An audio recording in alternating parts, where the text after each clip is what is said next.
This episode is brought to you by marketing consulting firm The Bonafide Lyrics and Marketing, LLC, where creativity meets business. You can check us out at www.theblm.com for more information on how we help local artists and creatives maximize their business presence.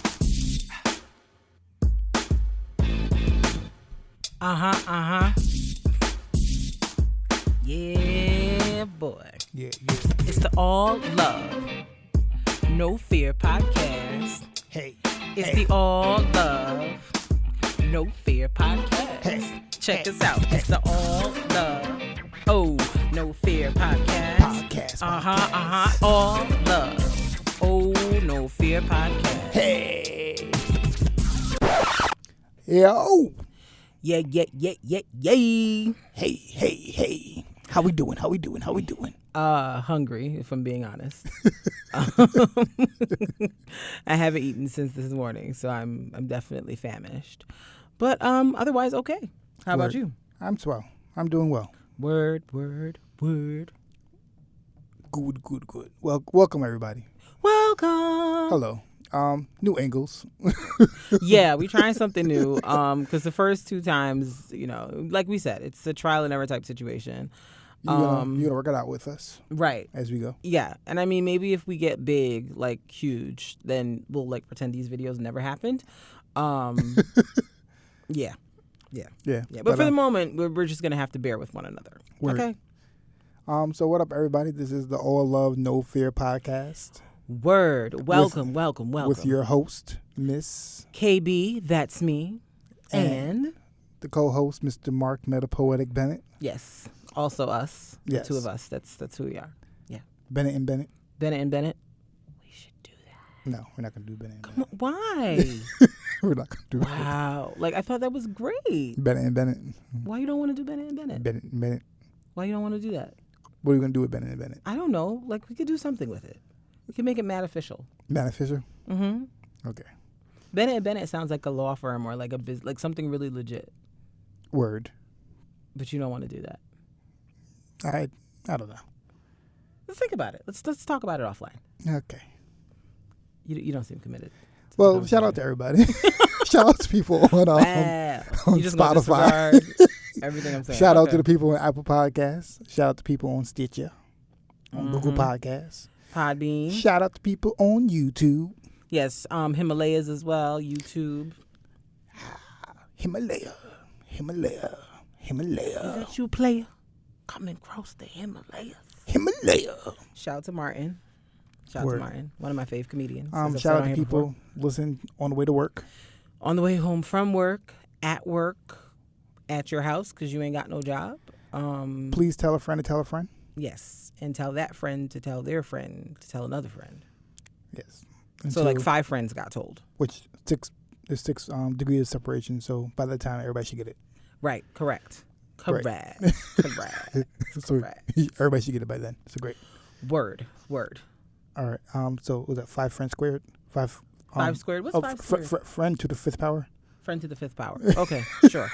I wasn't really good with math, so I'm really just trying to follow along here. So make sure you let you know you're a friend to the 5th power. Friend to the 5th power. And we should be fine. Okay, cool. Friend to the 5th power. Yeah, so... Oh, my goodness. All right, so we're going to go right into our Love It or Lose It. Yes. I've been trying to figure it out as you go, but okay. This is, I think I have it. So Love It or Lose It, just FYI, is we usually have 4 choices. Uh-huh. And what we do is we have to choose one that we love and we'll hold on to dearly, and one that we can lose and throw it away. In the trash. So these 4 are, I guess, careers. Okay. So let's say interesting. These 4 careers, they all have the same salary. Mm-hmm. They all have enough salary for it. Can we give a number? Can we get a number? Whatever salary would make you be the most ideal. So whichever job you choose, they all pay $250,000. Okay, $250,000. Okay. Whichever job it is, whatever. So I want to know if and you're the best in your field. Okay. So out of these 4, which one would you love? Which one you lose? It will be doctor, lawyer, teacher, And the fourth one, I was going to say an IT professional. Okay, I'm writing this down. And I was saying, which one would you choose most? Like, let's say, whichever one, you have all the education for it, you're at the top, you know what you're doing. You're not stressed out. They all have the same salary. So regardless of whether they all have the same salary, which one would you love? Which one you would definitely do? And which one you would be like, all right, I'm not doing that one out of those four? Okay. Well. Say it again. The four choices are doctor, lawyer, teacher, IT professional. Okay. That means you have all the knowledge of all of them. Okay. You're the best in your field, making $250,000, but you have these four jobs laid out in front of you. What are you choosing, and which one are you definitely throwing away? You said I have all the qualifications? All the qualifications. To do any of them? Any of them. So I went to medical school and law school and have a degree in computer science and have a A+ certification. Yeah, yes, and have a master's in education. Education. Okay. Yes. Doctorate in education. You're the top of the field for everything. And $250 is all they offering? That's problematic, but we'll go on. Because if I did all the degrees, I got a lot of student loans. But sure, we'll no student loans for any of them. Well, praise God. Okay. No student loans for any of them. The only choice you have to do is, the only thing you're choosing is based off of what you want to do and what you don't want to do. So lose it first, right? Lose it. Yep.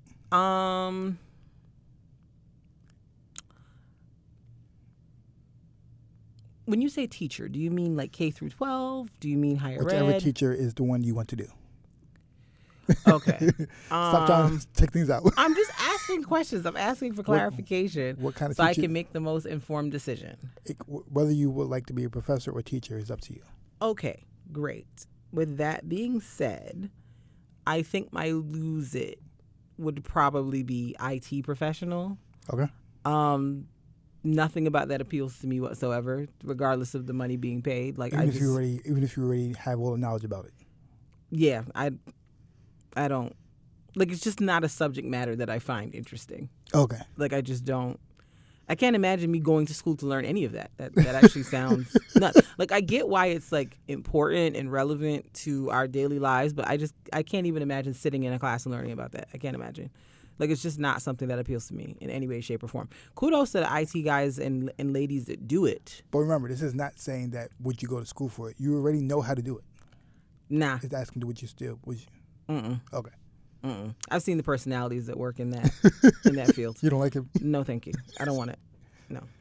Not all of them are bad. They're not bad people. They're just not the type of people I could personally see myself around. They're just a different type of people, and they're not the ones for me, and that's completely fine because I'm not for everybody either. So, yeah, IT is probably what I would not do. It's what I would lose. Okay. This is gonna be interesting. My lose it is doctor. Okay. I don't have any desire to be a doctor. Now, a doctorate in a field is different than being a doctor. A doctor in a field? Like, what do you mean? A doctorate in a field. A doctorate in a field, but not like a medical doctor. Yes, I do not want to be a medical doctor. Okay. I would get a doctorate in a field. And that's not what you said. You said doctor, like medical doctor. Correct, and that's what I'm trying to say. I would not be a medical doctor. I have no interest in being a medical doctor at all. I have zero interest in the field. Okay. I think I've realized that before. I have zero interest in being in the medical field. I think I fully respect it. And I think it's the most needed. Oh, absolutely, 100%. But I don't think I have any desire to be in the medical field in any level.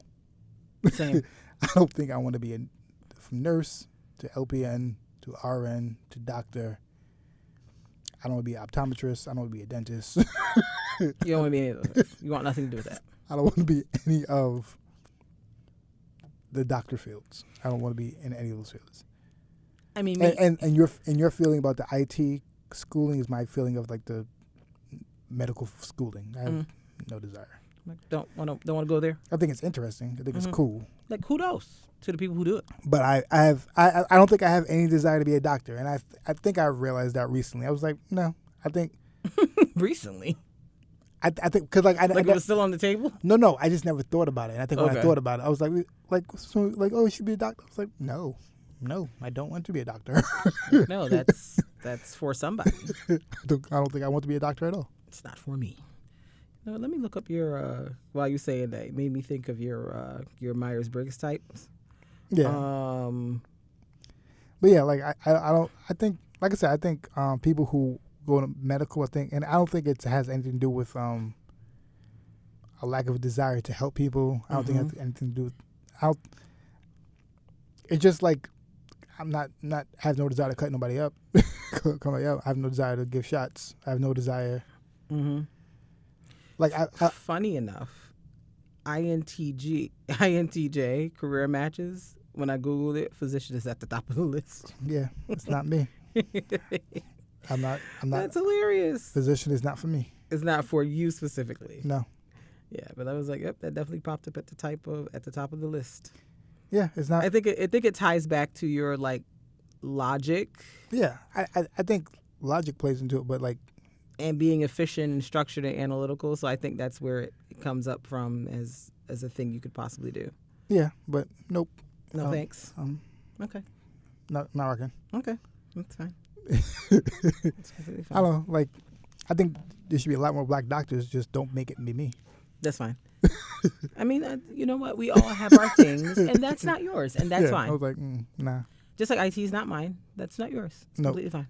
Nope. It's completely fine. Love it. My love it would be professor/teacher. I would do that for money.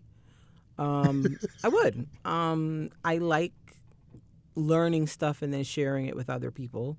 I already work in the field of higher ed, so I'm familiar with sort of like the politics and the kind of like academic affairs world versus the student affairs world. So it's something I'm familiar with already. I kind of understand how to navigate. So it wouldn't be like a huge stretch for me to go do that. Okay. I did consider lawyer for a second because that was my intended career path, like for high school and like the first 2 years of college before, my GPA let me know that, law school was probably a dub. Or at least a good one in my mind.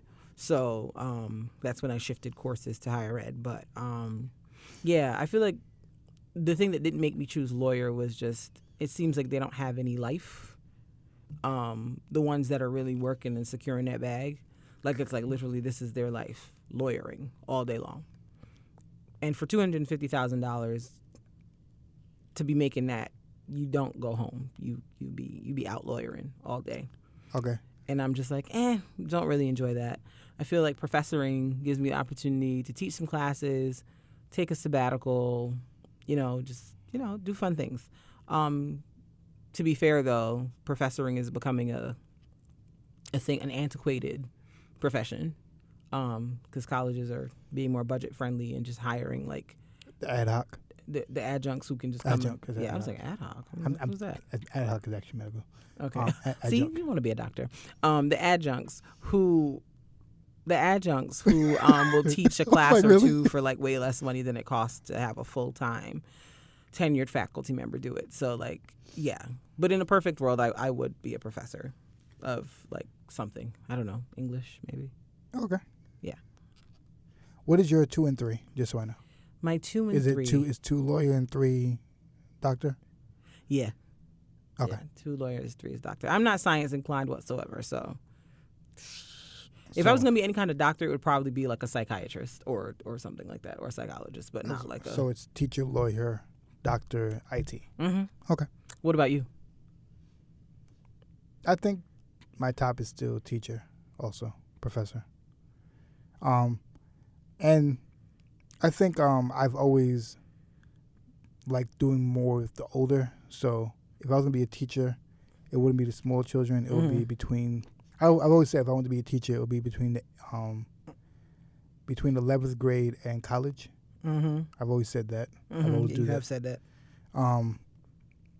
Yeah, I do enjoy like just having those conversations and everything. and trying to like help someone find out what path they want to take. I think I enjoy doing that. Okay. I enjoy trying to help people figure out what they want to do. Okay. So that's outside of the actual lesson plan and everything. It's just figuring out what someone would enjoy doing, what helping someone understand something they want to know how to do. Like I think I enjoy doing that. Okay. Yeah. And between IT and lawyer, I think I don't know if for the 2 and 3 which one. I try to go back and forth between them because to your point, correct. I think IT. I think I enjoy the logical part of it, of just like this goes here, trying to find problems. But like it also like doing that nonstop seems boring because there's not really any personal interaction. Gotcha. So it seems boring. Yeah, I think that's the thing that I don't really enjoy about it is like I know a few IT guys like at my job who are like super cool, who I can call and be like, yeah. There's like one guy in particular who's like super duper friendly and really personable, and it's like, you do IT, dang. But like whenever I've walked by their department, it just looks like a bunch of guys who don't really interact with the outside world. Like, of course, you could be an IT person that does stuff, but I also understand that like most of your interaction is just with the computer. Right. You're just trying to solve a problem. Yeah. And doing graphic design, I can see how like after a while, like it's very solitary. Like I see how it's a cool job for an introvert, but I think for me, because I'm such an extrovert, doing something like that, I would die. Because there's not, I need interaction. I need to like bounce ideas off of people. I need to talk things out and like, yeah, no, it just wouldn't work for me. It's not even that. It's just I enjoy like talking to people and trying to figure out what they want to do, and like none of that comes from IT. Yeah, you're a helper.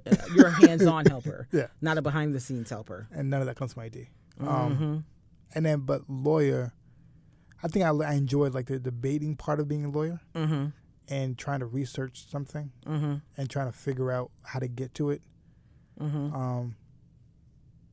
Being like overflown with like paperwork is annoying. Right. That doesn't sound thrilling at all. Doesn't sound thrilling, but I do enjoy the research and like debating a topic and everything. So I don't know if I would be a criminal lawyer. Okay. I don't know if I would do that. Okay. Just because, well, it's one of those things where like criminal lawyers, I think good criminal lawyers are necessary, are important. Yeah. But it's frustrating. It is. It's very frustrating. I can imagine. So I can understand both. Yeah. But yeah, I guess love it for me would be the lawyer. No, I didn't say that. I said teacher. You said teacher. I was like, lawyer. The second is lawyer. Okay.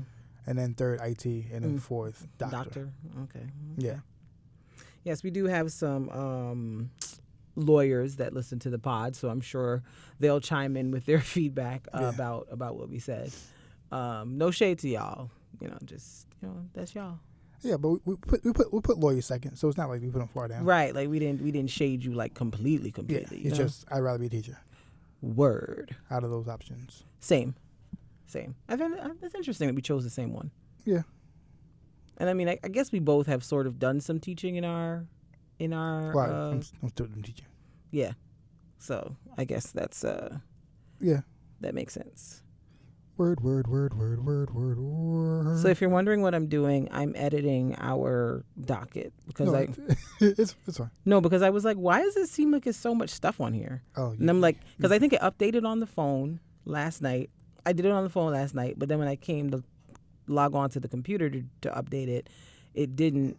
It wasn't showing anything. So you typed it again, so now it's there twice. Now it's there twice. Because I'm like, what the hell is all this stuff? I'm so confused.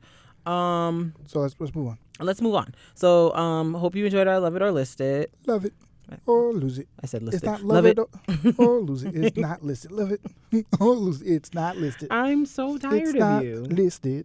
I'm listed. So it's not listed. Tired listed. of you. It's not listed. Duh. You didn't have to do that in people's ear, is what I'm saying. You absolutely didn't have to. That'd be fine. But you didn't have to. They might not be fine.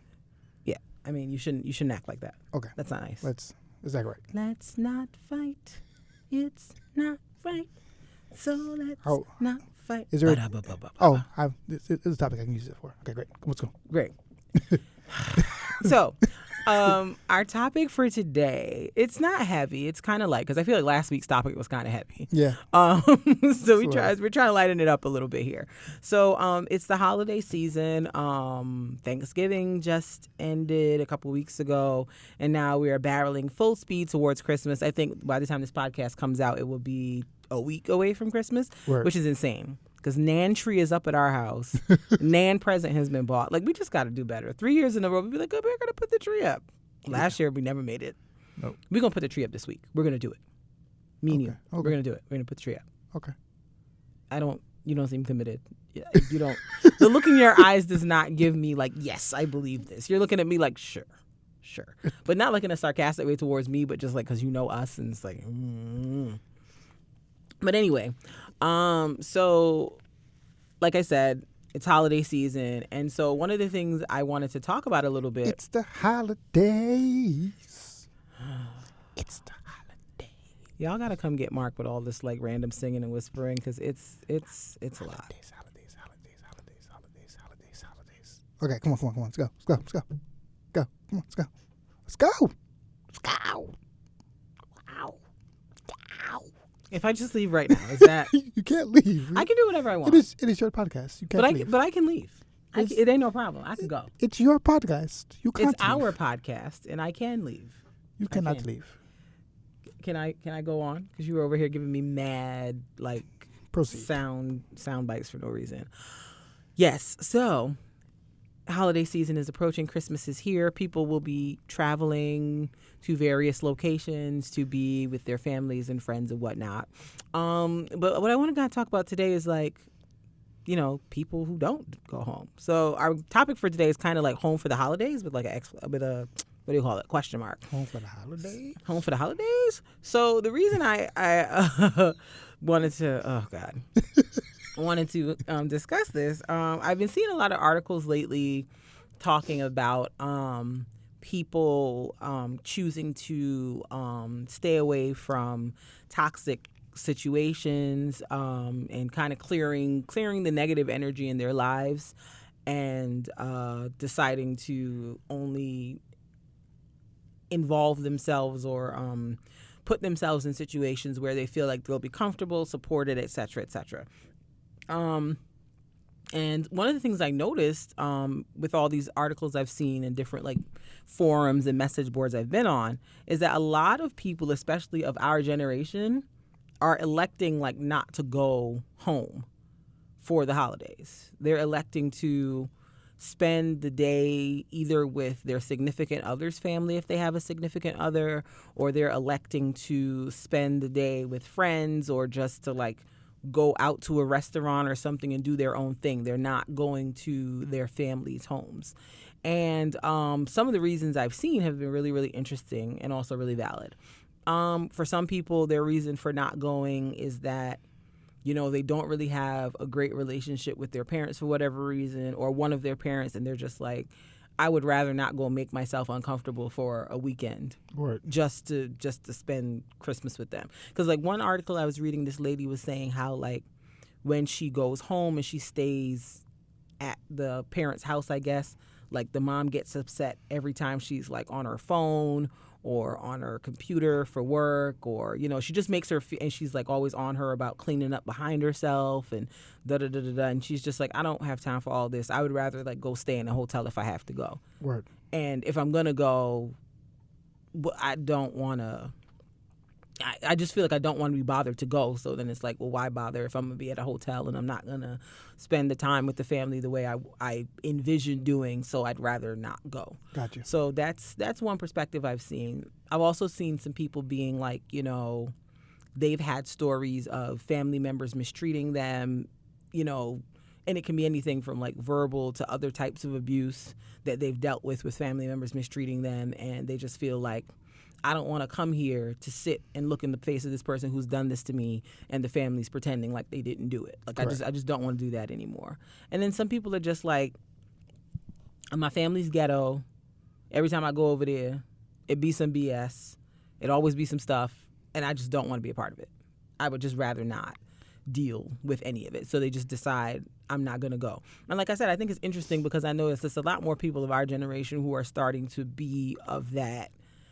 I would like to be separate from whatever this is. Like I don't have a problem with everybody in the family. It's just that I know that certain people going to be there, and I don't have any interest in keeping up the front and pretending like I'm okay with these people when I'm not.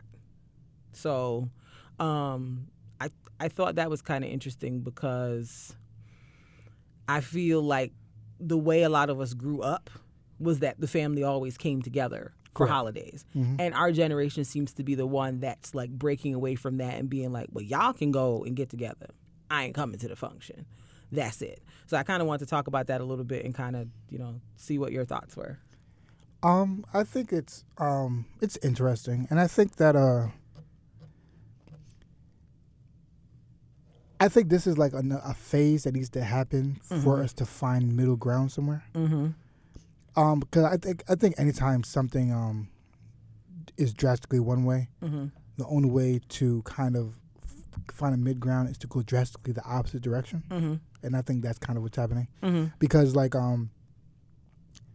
for a while we were kind of like coming together as a family regardless of the nonsense going on, and like keep covering up any nonsense going on, any like people that had large issues or any stuff that they talk about we talk about as a family. Like it's a lot of things that were always covered up and not spoken about, and people were never addressing as a family. Right. So like that happened for so many years, and people were like, "But we're family. We got to deal with it." And that's happened so many times for like the generation before us.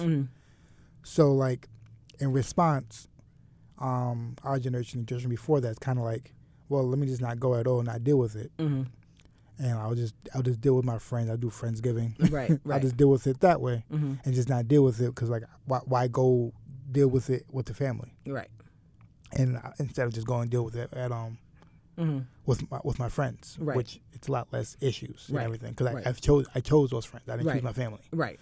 So what's going to happen at one point is there be a middle ground between that where like we just address what's happening in the family. Right. We hope that like people just actually address what's going on in the family and just like split it up so that we can address what's going on in the family, and it's not just a bunch of frustration. Right. Because like we have like what you're saying, like you have people coming home and then like people like I don't want to go. And one issue that our generation is big on, which I'm not. I can't speak for what happened before us, but it's big on going home and still treat it like a child. Right. Yeah. That is a big thing that we do not appreciate and we fight against. So we'll go to a family thing, and when we're at our jobs and everything, we are managers, we are directors, we are people in charge of certain things. We are parents to our children. We are doing all these things. We feel we're doing quote unquote adult things consistently, everything. And then when we go with our family, we're undermined and treated like, oh, look at this child. Right. Or meanwhile, you a whole 40. So like that little thing we don't want to deal with. Sometimes people want to deal with that. Sometimes people just keep bringing up the mistakes you've made. And like they'll never let mistakes you've made go. That was like over 10 years ago. But it's like, why are you still talking about this? But they still bring up the mistakes, so it's like you can't even get past that. So it's like it's hard to, or sometimes like it's just even with the whole the youth thing, like where I was a certain way when I was younger, so like they keep thinking like, oh, I don't know what I'm doing, or I'm child. I never grew out of that, and so it's just sometimes just to like conserve your own mental health. which our generation is really big on now. Yes. It's just conserving, like not putting ourselves in places where we feel is I hate the word, but toxic for us. Yeah, toxic, we got to throw that out in 2019. I hate when people use that word. Leave in 2019. Yeah, but like we don't, our generation has decided to not be in places where it's like the reason why the whole cancel culture, even though I hate it, why it came up is because people are like, why do I have to go to somewhere and feel like people are being racist towards me or something like why no, I don't want to go through this. I'm not going to do this. I don't want to put up with this. I'm out of here. The big reason why millennials are good at hopping from job to job, because we're not going to be at a job and then like it starts acting crazy or they're not paying as well. Like, oh, this seems unhealthy. Let me get out of here. Right. So like we're good for if something's unhealthy, we leave, and that plays into even with our families. If we feel like it's unhealthy, we're out of there. Right. We're not staying around. We're going to get out of that place and not just be in that place just because we feel like it should be that way. And that it doesn't only come with cousins, it comes with even with parents and everything. Yeah. So like we're very big on conserving our own mental health because we've seen what it has done to a generation before us. We have seen what it has done to our parents. We have seen what it's done to our aunts. We've seen what it's done to other people, and we're like, we don't want that to happen to us. Right. So we conserve ourselves. Right. We conserve our own peace. Right. And do what we have to do. Right. I agree. I have to say, I think our generation is like revolutionary when it comes to preserving our self-preservation, because I think that, the generations before us just kind of, like you said, kind of did a grin and bear it and will go and put themselves in situations they don't want to be in just for the sake of keeping the peace. And we're like, no, we don't care about no peace. We're not coming. We don't care about images either. We don't care about images either. We're like, I don't fool with so-and-so. Don't have me around there with so-and-so. But it's like, I wonder, like, well, how do you combat, like, if your parents, like, really, like, your problem isn't with your parents. Your problem is, like, with a sibling or somebody else, and your parents really, really want you to come. Like, how do you navigate that? Like, you don't want to tell them no, but you're also like, I don't really fool with this person either. So, like, how do you kind of work that out? Well, like, what people have done is, like, all right, I'm just going to go there for I'm going to go for an hour. I guess, yeah. And that's what happens. It happens all the time, too. It's like, people are like, all right, I'm just going to go for an hour. Say, because my mother wants me to come, I'm gonna come for an hour. Right. But even during that hour, people are saying like, "Oh, you never around," and then see, this is why I don't even come around here. and that's been here 10 minutes, y'all already started. and that's where that phrase comes from. That's why I don't come around here, because that happens. Because then when you finally do come, they talk about all the times you weren't there. Right. It's just like, oh my God. So it becomes a crazy cycle. Yeah, like I just. But it's a cycle, though. It is. It'd be like, this is why I don't come, because every time I come, y'all start up about how I wasn't here all these other times. But this is why. This is why I don't come, because y'all do this every time. But now they're gonna keep doing it because you keep not coming in. So it's like a vicious cycle. It's like, do I go just so I don't have to hear them say this, or do I just like not go? Like, what do I do? Yeah, I think our generation is just not really big on keeping up appearances that much. Yes. Because like I said, we always talk about like how you have like the family where they're not together anymore, but they want to keep up appearances, or like they're going through so much in their family, but like keeping up, like our generation has, and generations that's coming after us is probably less inclined to worry about keeping up appearances. No, not at all. These kids, they don't care about nothing. Okay, yeah. They don't care about nothing. Which, like I said, which I don't like. I'm not going to say it's completely wrong to keep up appearances, but there has to be a gray area somewhere. Yeah, I agree. I'm not saying that I understand the benefit of trying to not everybody should know what's going on in a relationship between two people. Yeah. So I understand that, but there has to be a gray area. Absolutely. I think another reason that people are not going home for the holidays. Politics has really played a huge role in people not going home for the holidays. The racial climate in this country for the last couple of years, I mean, America's always been racist. And but I think for a while it was kind of like a little bit under the sheet, like you didn't really see it. It kind of peeked out from time to time, but the sheet covered it most of the time. I think with the election of Donald Trump, like the sheet just got ripped off of the racism completely. I think it's like, or you know what? I think the election of Donald Trump has ripped the sheets off the undercover racist and problematic people in people's families.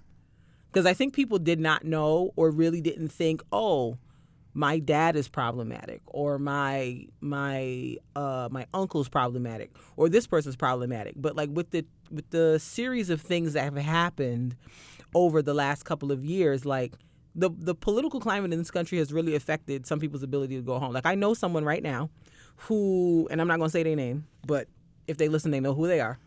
They have family members that they are mandated to spend holidays with. Not mandated, but it's sort of like if they don't go, it's kind of like, well, everybody else's kids are here. Why aren't you here? But they have to sort of gear themselves up to go because they know they're about to go to a house with people who are Trump supporters and listen to that for hours on hours on hours until it's time to go. And the person's literally like, I would rather jump off a cliff than go here.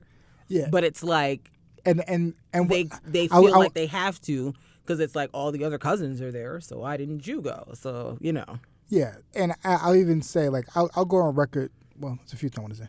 Okay. First thing go is, on. I'll go on record to say I don't think every person who is a Trump supporter is a racist, but I think that. No, because there are black Trump supporters and Latino, so they're not all racist. That's not what I think you were saying. I'm not saying that. No. But what I'm saying is, I think that what people have an issue with, and I think this is what people is getting lost on, is that you saying you're a Trump supporter is making me see that my distress about his lack of care about me and my black skin makes it seem like my black skin being threatened is not a priority to you, which it might not be, which it might not be, but it makes me see how high that is to you, which changes my interaction with you. Right. And that's what my problem is, because like I'm subject because a lot of people don't put any culture issues or social issues as high on their list on what they care about when choosing somebody. Right. When supporting a politician, they don't put that high up there at all. Not in the top 10, not in the top 20. It's just not up there. Yeah. So the things that he's offering, you're supporting because those are never up there. Some people really think that this is the best way to secure the borders. This is what they think it is the best way to do that in their mind. So like, this is the best way to do it. So this makes sense in that way. That's one point I wanted to make. The other point I wanted to make is this has only turned this way because of this nonsense two-party system. Because now it feels like there's only two sides to every argument. And everything needs a counter argument. And that's what the problem is. Because everything is a counter, meaning I have to support this or this. Two sides. So because now there's this. So if you are a Republican, that means you support Trump. That means you don't respect black people. Like, this is what all this means when you say this. And so you saying those words, all these connotations to me or to a lot of people come to this. Right. And it might not be true for you. You might just really just like support one thing he's done. Right. And you're like, I just want him to do this. So this is why I support him. And everything. But because this two-party system is either you're all on this side and everything, which plays into like probably like the whole impeachment thing in the first place. Because people are like, no, you're either all this side or you have to be all in on one side or the other. Why is the independent party not like succeeding right now? Why like, if I was the independent party, when I saw this going on, I'm like, I'm about to flourish. I'm about to flourish and just be sane. And just be like, hey, don't you want the sane option of being independent? Like, I'll put all the money into marketing right now. I mean, as an independent party, all the money be in marketing right this second. I don't understand why they're not like, I thought they would flourish right after the election. I was like, why are they not going flourish right now? Yeah. Because I think they decided to join sides with the Democrats in the fight. Like, and I'm like, they could have because independents they should have like flourished right now. So at least now we have another choice. That's what should have happened. They should have been fighting for any kind of third party. Should have been flourished right now. But that's not the way our country's conditioned to think. So, like most of the people in our country are conditioned to think. A third party would, because like people are like, it's crazy, like the whole thing, and like, I think I saw a message, and this is exactly how I felt. It's like Democrats. I mean, black people know that Democrats don't really care about black people. Like, I don't think that. Yeah, I don't think any. I think people need to stop thinking black people that is not what the issue. Like, we don't think that Democrats out here just care about black people. No. That's not what black people think. It's just everybody who has been outwardly saying negative things about black people have all been conservatives and Republicans. So we're like, we can't associate ourselves with that, and that's where that comes from. Agreed. If we stop making the political climate about if you just took all the like social justice out of that and stop making those political issues and just talked about everything else, it would be a different thing. But they made social justice political issue. Yeah, they made everything to do with like race and culture and like they keep making those political issues. Like me saying Black Lives Matter shouldn't be a political issue. No, it shouldn't. It's not a political issue. It shouldn't be. Me talking about police brutality is not a political issue. No. It is a social justice issue. They should not be together, but they keep making it political issues, so now I have to choose a side. Yeah. No, I have to choose a side for someone who supports my social justice stance. Right. Versus that. So like it becomes a concern. And I think it started before this. It started with like the civil rights movement. Civil rights movement, one party supported it, one party did not. So it made it a civil rights concern a political issue. Yeah, now that you think about that, I'm like, what was those holiday get-togethers like, where you had a family member who was like, I believe in segregation, I think we should stay, and you're over there like, I think civil rights are cool, I want to vote. Like, what was those holiday parties, those holiday celebrations like? Funny thing is, we just at the meeting, I saw this, and I think Trevor Noah said this. I'm only saying you said segregation. Segregation. I just thought about a really, really inappropriate rap line in regards to the word segregation. Shouts to Lil Wayne. What? If you know, you know. Segregation, by its literal definition, I don't think is wrong. I don't think so either. I think it's always been an issue because in the context, it's always grouped with inequality. And inequality to how we get funds and how we're treated and how it's viewed. I think that's always been an issue. That's the greater issue, yeah. Yeah, segregation in its core has never been an issue. I don't think everything needs to be integrated. Of course, it's good to have integration, but I don't think everything should be integrated. Yeah. I made the example, if you have a Bayesian neighborhood, if a neighborhood is everybody's Bayesian, that would be a segregated, like everybody's Barbados there.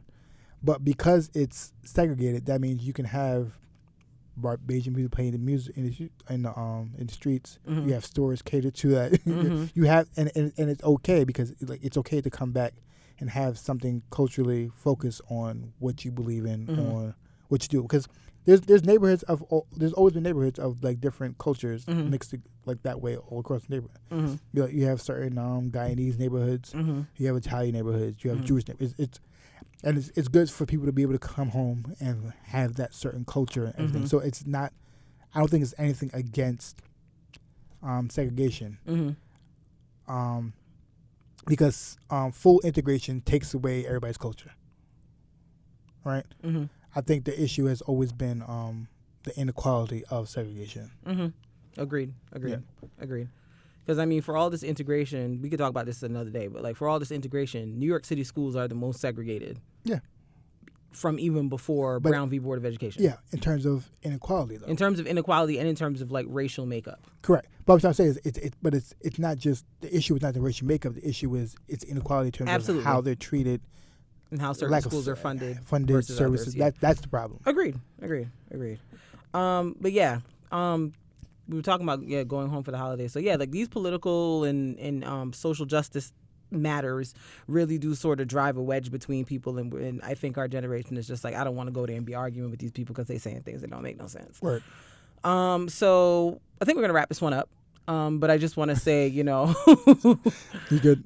Yes. Okay. Because like we're gonna talk about this in a second too. But like stuff like the R. Kelly stuff and Michael like it's just stuff like that where we're just like our generation is very much like there is a right way and a wrong way, and we're like, nah, if this person is saying like Bill Cosby deserves to be outside even though there's like proof, like we just are like, nah, I don't want to have this conversation with this person. I don't want to do this.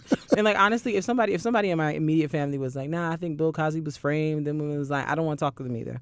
I don't want to go to. And if they keep saying these things, I may not want to go to the holiday function because they just keep going on with that because that's crazy. Because Bill Cosby did that stuff, okay? In the words of Kanan, whatever they said he did that. Okay, all them people ain't lie. But yeah. I really do hope this holiday season that, you know, whether you're with your family or the family you were born into or the family that you chose, that you have a good time. I believe that mental health is super important. And, you know, if you feel like you don't want to put yourself in a situation that will make you uncomfortable for hours and hours at a time for the sake of, quote unquote, being with the family, don't do it. If this is your first year contemplating whether you're going to go home for the holidays or not, you contemplating real hard, it's cool if you decide not to go. We here at the BLM, I said the BLM. I guess that's that's us too. Yes. But we here at the All Love No Fear podcast support you in your decision to do whatever. We're cool. Yeah, maybe one of these years we'll do like a All Love No Fear like holiday party celebration Christmas thing. One day we'll do that. All Love No Fear Friendsgiving. Yes. Or Friendsmas. Friendsmas. Yes, Friendsmas. Friendsgiving / Friendsmas, and all the people who don't want to be with their people can come hang with us and do cool things. Yes. That's an idea. We should think about that for next year. Yes. I don't think it should be a potluck because I'm not going to eat all your food. Nah. I don't trust any of you. Hand to God. We're going to have to put some money in and cater because what I'm not doing is potluck. I want to say I trust you, but I don't. Love y'all to life, but I won't do it. I will not eat your food. She doesn't do potlucks. And by she, I mean me. She don't do potlucks. I will not trust your food. If you come in here with macaroni and cheese with peas or something, I'm not. Then you can't come to the Friendsmas or the Friendsgiving no more. Because that's a gross violation of my blackness. And I don't have time. We going to caterer. That's what we're going to do. Caterer. Yeah, okay? I don't trust anything about it. Jesus didn't down across from me to eat mac and cheese with peas in it. He didn't. I know he didn't. I don't. He didn't. Nope. I will not be disrespected this way. I will not. So yeah, hope you enjoyed this topic. Looking forward to hearing your feedback about this. You know, I think it's something that's very relevant to our generation, and it's something that we probably need to, you know, explore more and figure out ways around. Because like a lot of people, from what I've read in these little articles that I read from time to time, a lot of people of our generation are just choosing to like be alone. Because it's like if all their friends went home and they're the only ones there, they're just, you know, being alone, which I think is like sad in a sense, because it's like this is a time to like for togetherness and community. And so like, you know, maybe we need to start thinking about ways to bring people together and invite people. So if you know a friend who's not going home or something, invite them to your house. You know, which probably plays into like why if we do this next year would play out. Yeah, they will have somewhere to go. Yeah, you could come hang with us because we cool and whatever. Hang with us. Okay. Hang with us. If you keep saying it like that, I don't think people are gonna wanna hang with us. It doesn't sound cool. Hang with us. Okay, not the whisper. That's enough. You've got to relax on the whisper. Okay. Okay. I don't feel like you're gonna. You're saying okay, but I don't feel like you're going to. I don't trust you. Okay. I don't believe you. Moving on. Our artist spotlight for this week. Artist spotlight. I purposely have chosen women for this month. Women that I personally enjoy listening to. And I've tried to keep it with black ones mostly. This one, I think she's half black, but she's very white presenting. Yeah, no shade to her. Like, no shade at all. Like, I love her. I'm just trying to read her bio real quick. So she is part black. So Tori Kelly is our artist spotlight for the week. She is, how old is Tori? Tori's 27. She is of Jamaican, Puerto Rican, Irish, and German descent. Her hair is blonde, so that's why I said she's white presenting, but like I feel like I knew that there was some black in there. Her voice is beautiful, first of all. She has such a soulful voice. Most of you probably know who she is. Or or maybe you've heard her music. She was, if you saw the Disney, is it Disney? One of them animated ones. Disney, Pixar, DreamWorks, one of them people. The movie is called Sing, and it's like the main character is like this pig, who's like a mom of like 15 kids or something like that. And Tori Kelly is the voice of the pig, and she sings Hallelujah, like the Shrek Hallelujah. Because some people, for some reason, know the Hallelujah from Shrek and not from anything else. I discovered that recently. Sounds about right. Yeah, but she sings that. She also, you've seen her before. Like, you've seen her at like award shows performing, especially black ones. Be like, who that white girl singing? It's her. She started out as a YouTube artist. Actually, that's how I first saw her. She had actually auditioned for American Idol for season 9 or something like that. But she didn't make it through. And what's his name? Simon had said like he thought her voice was like nasally or something like that. I don't know what he was hearing because sis sings down. She has put out, I think, 2 or 3 albums over the years. She had a song out called Hollow. Really, really good song. And there's a video of her on the internet where Justin Timberlake, who we don't feature here, but bringing him up for the purpose of this conversation. We don't. We don't feature him here. That's fine. He was getting honored for something, and she did like an acoustic version of Suit and Tie on a guitar. Go look it up on the internet. Like, it sounds like 7,000 times better than Justin's recording of Suit and Tie. Like, it's just like, let her do it again because it was great. Like, just go look on her YouTube, Tori Kelly. Like, I promise, like, her vocals are like amazing. She can really sing. And she just put out a gospel album. Well, not just. Last year she put out a gospel album, and Kirk Franklin was like a writer or a producer on it. And the song that she had on there, Never Alone, won Best Gospel Performance Song at the Grammys earlier this year. So, yeah, she's really like an amazing singer, though. Like, her voice is just, it's beautiful. It's like flawless. Do you hear me? Flawless. And she sings, oh my gosh, sidebar, my favorite Disney song is Colors of the Wind from Pocahontas. Pocahontas is also my favorite Disney movie, if anyone's wondering.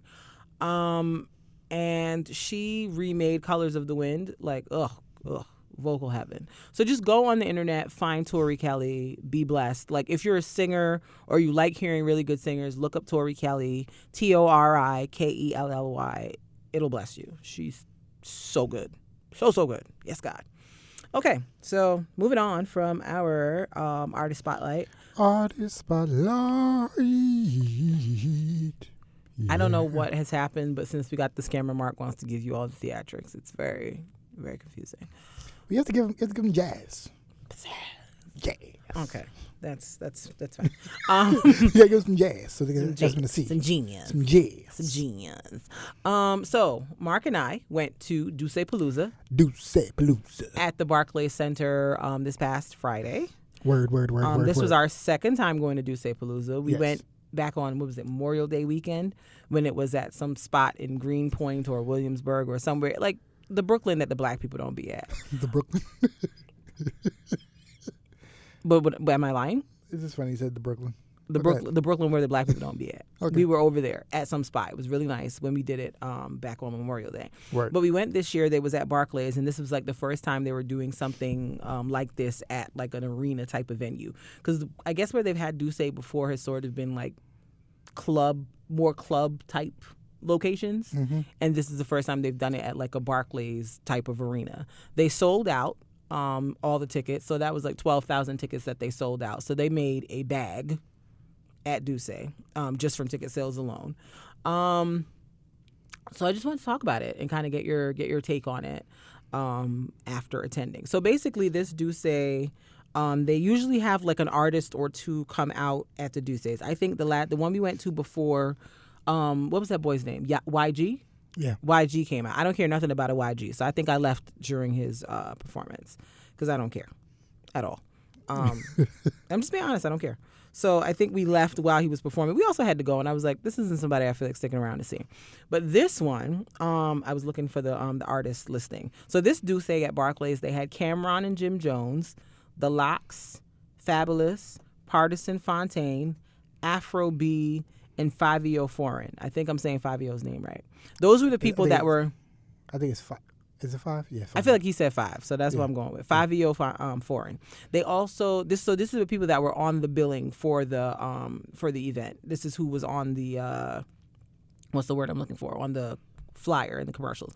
And then for DJs, they had Swiss Beats, Massive B, Where's Nasty, Just Blaze, Austin Mills, who was like their resident DJ, and DJ First Choice. Don't know who that is, but whatever. They were the DJs for the evening. So it started at like 8:00. We didn't get there till 10 because we were out serving the community. Because that's what we do here. Being productive. So we didn't get there till like 10:00. So like I will say the Barclays check-in process was pretty easy. Yeah, it was like quick. I've walked through way more security and just done way more to get inside of a building. Not to say that they're not secure, but like I feel like I've gone to like venues where I've like walked in, checked my bag at this security checkpoint, and then walked down a million hallways, got the bag checked again before I was finally able to actually get into the venue. So that was smooth. It was probably also because we came late. Yeah. Because the line was probably crazier earlier. Yeah. Yeah. So when we got there, I think Cameron was on. And Jim Jones came out and did like a song and a half. He did 2, I think. And then left. Who else did we see? The Lox closed it out. Partisan Fontaine was there. Partisan Fontaine was there. Apparently, for those who don't know who Partisan Fontaine is, because I didn't until last week, Partisan Fontaine was the co-writer on for Cardi B's album. So a lot of those songs that are on there, he co-wrote them. So that's kind of his like not claim to fame, but that's kind of how most people became aware of him. But he is an artist himself. I didn't know any of his songs, but apparently he's out here in these streets. He was there. Casanova, oh God, I'm so Brooklyn. It gives me life. I enjoy Casanova's energy. I really, really do. I've always enjoyed, like from the time I saw Casanova on like an interview, like on Breakfast Club or something, I was like, I like this guy. Yeah. He's the type of Brooklyn guy that may ruin your life, but like I like him. Like I like his energy. Like, so I was like, usually when people are loud, those are people you worry about the least. Like anytime, just a FYI, people who don't understand how like people move, like if you have a group of people, right? And you're like, oh, I don't know who's the most dangerous person in this group, which I don't know why you would be asking that question, but just in case you ask. Stay woke, stay ready. It's usually never the loudest guy. The loud guy, you don't have to worry about him. Right. You're not doing, because the person who's loudest, they do it. Casanova's the exception to the rule. Right. He is probably the most dangerous person in the room at all times. Right. He's a certified killer. Like verified on court documents, black and white paper killer. The most dangerous person in the room. Killer, assaulter. He is the exception to the rule. Right. Like he talks mad stuff, but he also backs it up. So just keep that in mind. Yeah, don't play with him. Because usually everybody, when you have a group of people, the person who's the most silent is the person you want to worry about. Right. But Casanova, no, he's the person you worry about all the time. Because like I think he's on his like positive push now. Yes, like he's trying to turn his life around. He's like, I'm trying not to be angry anymore and be positive, but like I'm still like, I don't. like he almost gives me like a Remy Ma vibe. Yeah, exactly. Like post prison, it's like he's like, like I'm trying to be positive. I'm trying to be positive, trying to keep myself out of situations, but I need y'all to understand that I will catch a body. It's not even an issue. So like just like simmer down. Yeah. Like I'm saying this for your safety, really. Just like. If you're like younger and you're like, hey, I'm gonna try him, don't try him. Stay safe, stay alive. Because number one, I want him to stay out of jail. Right. Right. Number two, I want you to be alive. Right. So those two things. Yes, just keep that in mind at all times. Please. Yeah. But like I do like Casanova though. Yes. So he's mad Brooklyn. Yeah, he came out and did 2 songs. I think who brought him out? Flip De Niro. I learned a lot of people today. Flip De Niro. What's Flip De Niro's song? Because, I don't know the demographic of who listens to this podcast. So me and Mark are a little out of the loop with a lot of things. That's what I realized at Duce Palooza, is that Mark and I need to start listening to Hot 97 more because we didn't know nothing. You keep saying we. You. You don't want to know anything? I don't care. enough. But I just don't want to be the old person at the functions anymore. Okay, you can be the young person at the functions. I will still be the old person, not caring. So Flip De Niro is this rapper from Brooklyn. I think he came out and did his "Leave Me Alone" song. I think their goal was to like make it a very. It was a very Brooklyn event. It was a very Brooklyn event, and I think it was trying to show the new Brooklyn versus the old Brooklyn. Yes. And then also like other people like except like the Locks. State Property I heard came out. Yeah, earlier. State Property was that and then before we got Harlem. there. So like and then Fab came out earlier too. So I think it was trying to like, I guess it was trying to like introduce old New York and new New York. Mm-hmm. Because like State Property is Philly, but like they consider like New York hip hop in terms of like how they were Rock Nation affiliated. So people like consider them like or Rockefeller affiliated, Northeast, everything. So like I guess it was trying to show that collaboration between old and new. Yeah. Because you got him, you got Pop Smoke. Mm-hmm. Pop Smoke, I'm a fan now. I enjoy Pop Smoke. I think the same reason I like Casanova is the same reason I like Pop Smoke. Like I think I do enjoy like a very raspy voice rapper. For some reason, like that sound I like, because Casanova has a very I'm so Brooklyn. I like that. So Casanova, Pop Smoke. Welcome to the Party by Pop Smoke. If you want to turn up, go find that song and get your life. I guess like a Jadakiss voice. Yes, I like that. Beanie Siegel's like old voice. Yes, not old voice. Get out. No, his voice is different now. Like since he lost weight. No, I don't know what it is, but like he doesn't have that voice he had before. Mm-mm. He doesn't have the same tone to it. I think it's a weight loss, and he like is a vegan or vegetarian. Or something. I think he had like a issue. Oh, okay. I think something happened. Oh, okay. Mm-hmm. But like I think it was that. Yeah, I guess you're talking about, and I guess that's why you like Busta Rhymes too. Yeah, because Busta Rhymes has a certain tone too. Yes. So I discovered, not discovered, but I was put on to Pop Smoke, and I like it. I do. I do like it a lot. Who else was there that we saw? Who else they brought out? I don't think anybody else I cared about. I SoundHound did some of the songs. I don't want to sound old, but I really was like, what is this? Because the people was in there going up, okay? And I was like, I don't know what any of these things are. So let me do my Googles and figure out what's going on. I was excited about the Locks. That's all. Yeah. The Locks had the people on their feet. There were some girls in front of us that were from the Bronx. When the Locks came out, they was like standing. I was like, stand your people. Because I know Yonkers is like right next to the Bronx, so y'all just claim them. It's fine. But it was cool. So Duce kind of had, like, if you've been to Barclays before, they had the floor section open. They had the 100 level open, and then they had like the boxes above, like that are right behind the 100 level open. So first thing, if I ever go to Barclays again for anything, I'm definitely sitting in the 100s level. I will not sit in those 200s. I'll spend a little money because those 200s, if you've ever been in Barclays, you'll be feeling like you're about to fall. Like the vertigo activation is real. Yeah. So I don't stand at these types of functions. The last time we went to Duce in May, we stood the whole time. My legs don't like that.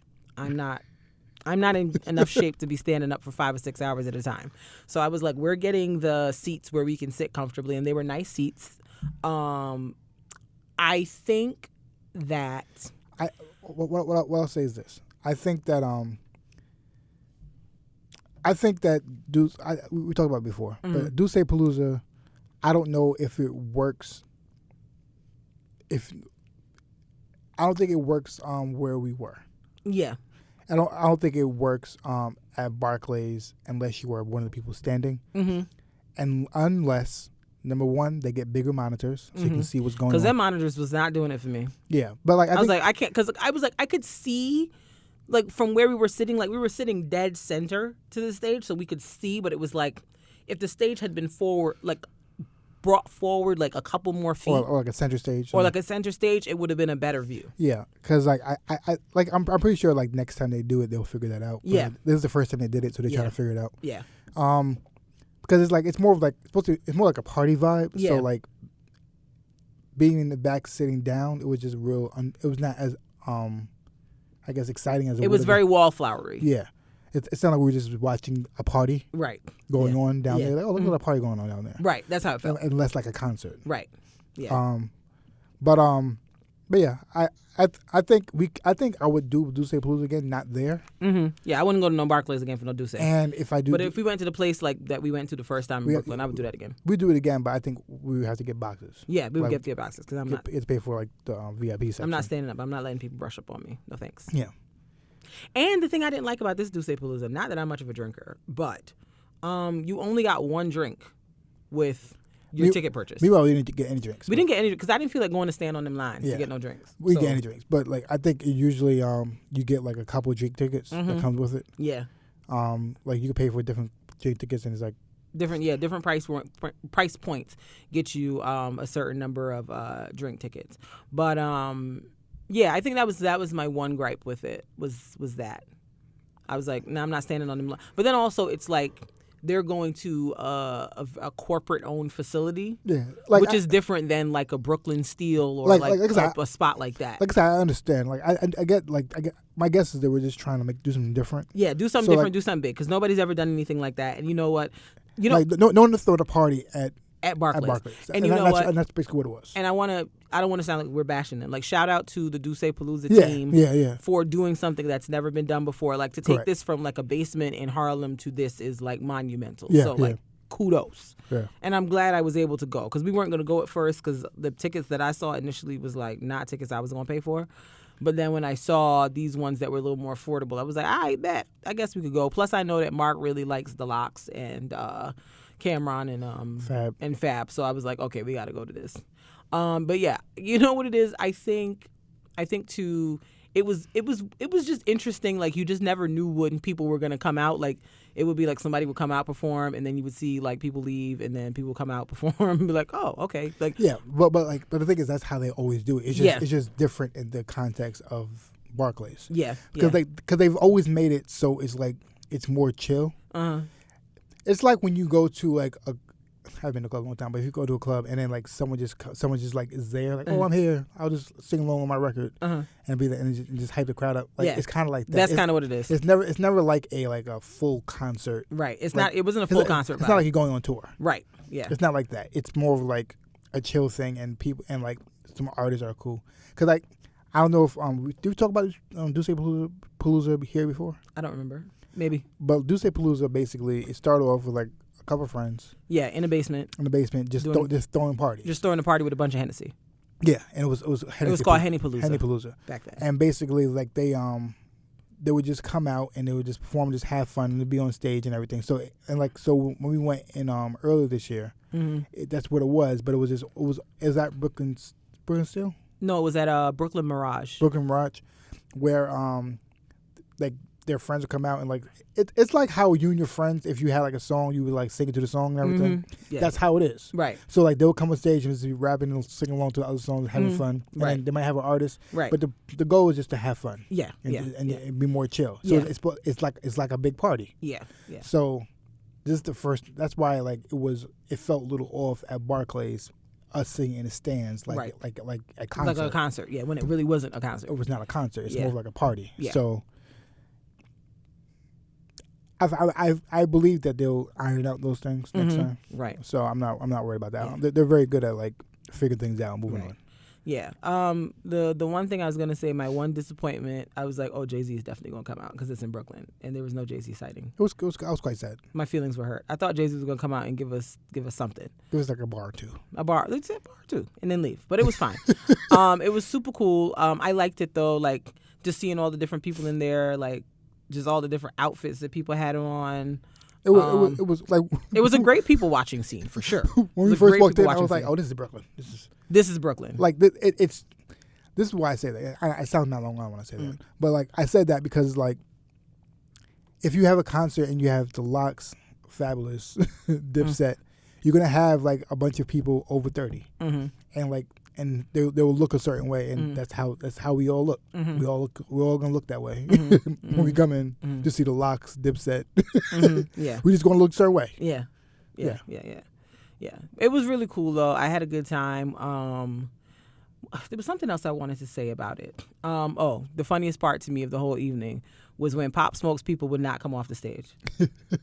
Pop Smoke came up there with like 50 people. I was like, what is going on? That's possible. It was, you're right. Came in, there were like 50 people, and they kept being like, can you guys clear the stage? They was throwing money. Like, it was, and you could hear the DJ back there like, can you guys clear the stage? You guys, because I think they were making way for because I think the Locks came on next. No, it was who came on after that? Fabio came on after that. Yeah, Fabio came on. I like Fabio too. But they were like trying to clear the stage, and Pop Smoke's people just weren't having it. I was just like, oh my God. Like, it took like 15 minutes to get all them people off the stage. And then they had to come clean up whatever money they was throwing. It was crazy. Casanova, when he was doing his thing, he got down in the crowd. And was like, yeah, I'm getting down here with all this jewelry on. And we were like, nobody's going to take your jewelry, sir. You know that. Because like we said before, you're a killer. Nobody in here. Nobody's taking your jewelry. But like when he jumped down, did you see how fast the security ran over? Like, what are you doing? Yeah. What are you doing? I was like, but it was a good time. It was a really, really good time. Yeah. I feel like my experience would have been different if I had been like closer to the action. Yeah. But I also wasn't going to be with all those people on me. I didn't enjoy that either. That's something I've realized I don't enjoy about functions. I need to be like in a space not with people on me. Word. That's what I need. But I had a good time. I would definitely go again. I don't know if they were to hold it at like a Barclays or somewhere like that again, I would probably just get floor seats or a box and just bring my friends. Rock it out that way. And rock it out that way. So yeah, moving on from Duce Palooza, also still talking about sporting venues. So this week at the Staples Center, the good sis Lizzo decided that what was cool was to go to a basketball game with her butt out. Not like in like, you know, when you got on some cute little poom poom shorts and a little like lower butt cheek is hanging out. No. Like she had on a shirt which was cut out in the back to show her gluteus maximus. And she accented it with a thong. She also decided while at that game to twerk and show the camera her bare gluteus maximus complemented with the thong. And I just want to say a few things. One, your butt isn't that nice to be doing all of that. Two, that is the most classless, most ghetto, most uncultured thing I have ever seen in my entire black life. Three, the previous statement was not made because she is big. The previous statement was made because it was trash behavior, period. I'm not even talking about, there were kids there, none of that. No, that was just, as a woman, that is classless. As a lady, that is classless. I don't know why you think that's cool. I don't know why you feel like you need to put on these stunts and shows like you're not an actual talented individual. And let's be clear. If Cardi B did this, if Rihanna did this, if Beyonce did this, I would still say that they were trashy and classless and could do better than that. Why did she have her whole entire naked behind on somebody's seat? Why? For what? Please explain. I need to understand why she did it. I need answers. I think you're talking to me. I don't know. I want somebody to explain it to me because I just was like, what are you doing? It wasn't even like she was wearing like a designer outfit. Right, like it was just like a H&M shirt that she cut up with and had the butt out and was just like sitting on the people's seats. Mad unhygienic. Ick. Just nasty. Like, I just don't understand like the stunts and shows that these girls are doing nowadays. Like, for what? I don't understand. Like, you're just trash for that. And people are like, oh, y'all fat shaming. No. I talk about Mariah Lynn if she did this. I talk about anybody that did this because to me, it's nasty. It's just nasty. And I saw something was going around that the Staples Center was considering banning her from coming there. I don't think it's true, but... Like, I don't think she has to do all that, but like, sis, like... But just do better. Just do better. Like, you don't have to be this... Yeah, like, I don't agree with people going too far left or right with it either, because people always go too far left or right, and then... The problem with people going too far left or right is, like, making people have to pick a side on defending, and both sides are kind of wrong. So just don't go too far left or right. Just do better. That's all. I'm not saying we should be banned forever. I'm also saying that maybe you should put some clothes on. Well, according to her, she said, I'm reading some interview she did. She said, I had on layers down there, so it wasn't just flesh to seats. Well, if you had on layers, why not just have some pants on? Like, why do you have to have your butt cheeks? Like, I just don't understand, sis. You're stupid. You're dumb. Whoever your public relations team people are, like, they need to tell you to stop these stunts and shows because you look stupid.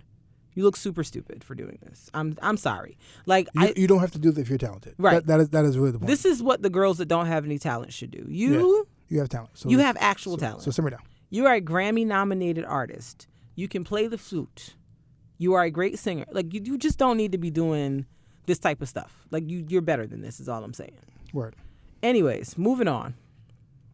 Trash behavior. Moving on. Let's not fight. Let's not fight. It's not right.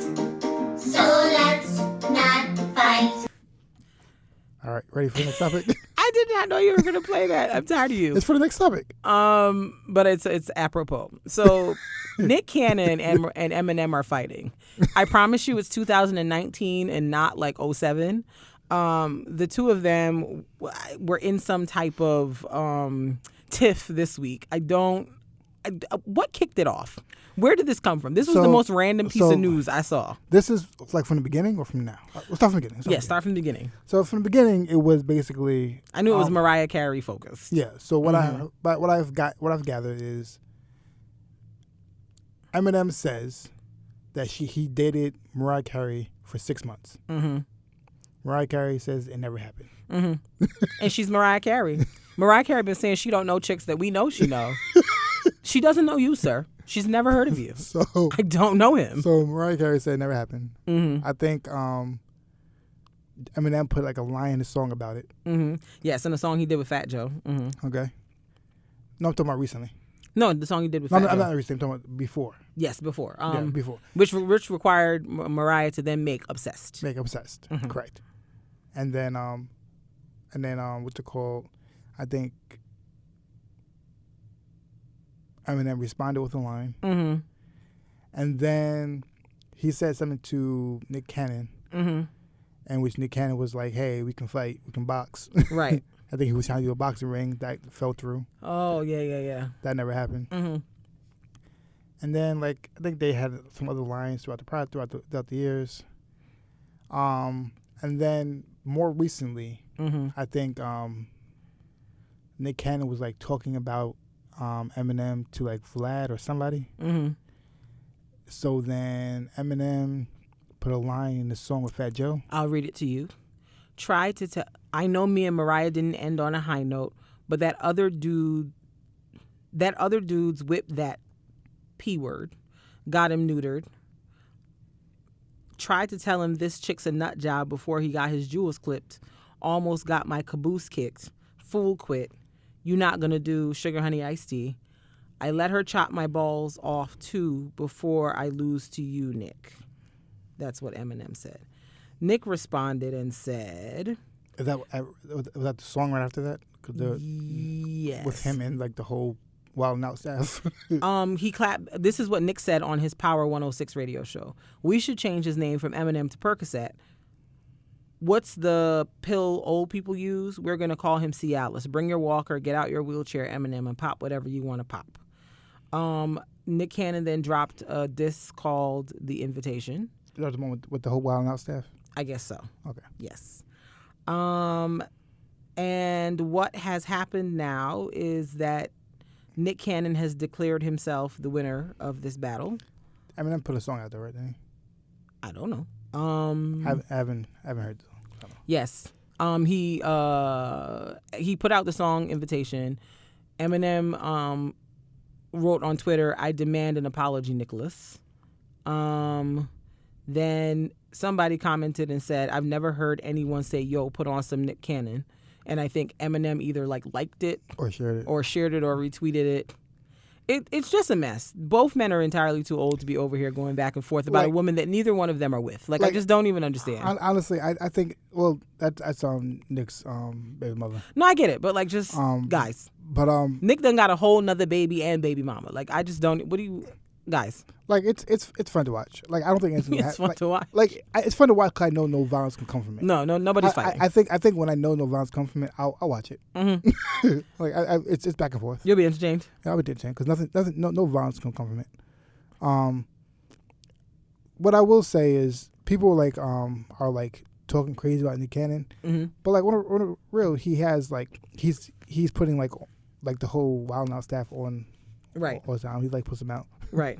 So it was like so Nick Cannon like used to acquire beef with with Eminem and like the whole Wild 'N Out like gotta go to Eminem. This we're gonna do. What you not gonna start low or nothing? Right. Like Eminem is where you're starting this beef. Okay. All right. That's fine. Okay. All right. All right. I guess here we go. Like, okay. What a fun time. Yeah. What a fun time. It's cool. But like I'm always down for rap beef. Me too. Speaking like real beef, no, but rap beef is cool. Yeah. Speaking of rap beef, so allegedly, people seem to think that Jay-Z and Kanye are still like fighting with one another. Apparently they're not. Plot twist. Diddy had a 50th birthday party this past week, and video has circulated of Kanye and Jay-Z both at the function talking to one another. And people are like, "Oh my God, they were speaking to one another," and I'm just like, when I heard like the response, do y'all think they don't talk to one another, or yeah, like when I heard the responses, I was like, we have to stop with celebrities with they either love each other or hate each other. Right. There's mad gray area. Right. Like with anything else. And those are two people that have each other's contact information. Yeah. They don't have to contact a publicist to be like, oh, what's his number? What's his number? They know each other's information. I'm sure that regardless of the things that they've said on records or in interviews, they have each other's numbers. Yeah. And they talk in between these statements or songs that we hear. Yeah, like I'm not saying like they're like the best of friends now or like they're great friends, and Jay-Z's probably like, I don't know what you're talking about. Or Kanye doesn't agree with, like, they might not agree with a lot of stances, but that doesn't mean that they, like, when they see each other, they're gonna like it's not like an on-site situation. Correct. They're not like violently on site. I'm gonna hurt you. Right. And they also feel as if like they're at the same place. They have to talk to each other. Right. And the party was at Diddy's house. They're not gonna fight at Diddy's house. Yeah, that's just stupid. They're not gonna fight at Diddy's house. Number one. Number two, I don't think that there were like either one are people who are gonna like, yo, when I see you, I'm gonna fight you, son. Right. Like they don't. Like they're not those people. So, or they're not gonna be people who are just gonna like avoid the person throughout the whole party either. Right. So they're gonna talk. Right. It's going to happen. The video I saw, it looked like the space. There was a lot of people in there, and the space was tight, so they was gonna bump into each other. Yeah. Like to try to avoid each other at that function was gonna be stupid. Yeah. So even if we go with the narrative that they haven't spoken in a long time, if they're at the same place, they're going to talk to each other. Right. Because like I believe that they're both people who like, oh, I see you, I'm going to talk to you. Mm-hmm. Regardless of who initiates the conversation. Basically. So that's not shocking. Yeah. Fun times. Let's move on. Yes, let's move on. So do we want to stay on rapper things?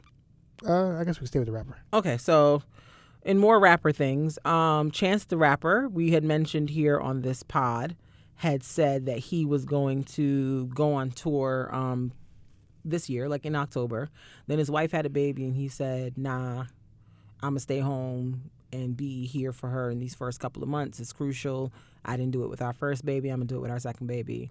So we just got notification today that he is canceling that tour completely. Because it had been rescheduled for February, and I was looking forward to it because that's my birthday month. Shout out to February, Aquarius season coming soon. And yeah, so on one hand, I'm like, yeah, I'm glad to be getting a couple $100 back. But then I'm like, dang, they really canceled the whole tour. So it makes me wonder, like, what the underlying story is behind why this tour was canceled. It could be like he realized he doesn't want to go back now. He wants to spend more time. Well, that was the statement he gave, basically, that he wants to spend more time with his family, which is fine because going on tour is a lot. Yeah, and I think honestly, this is my opinion.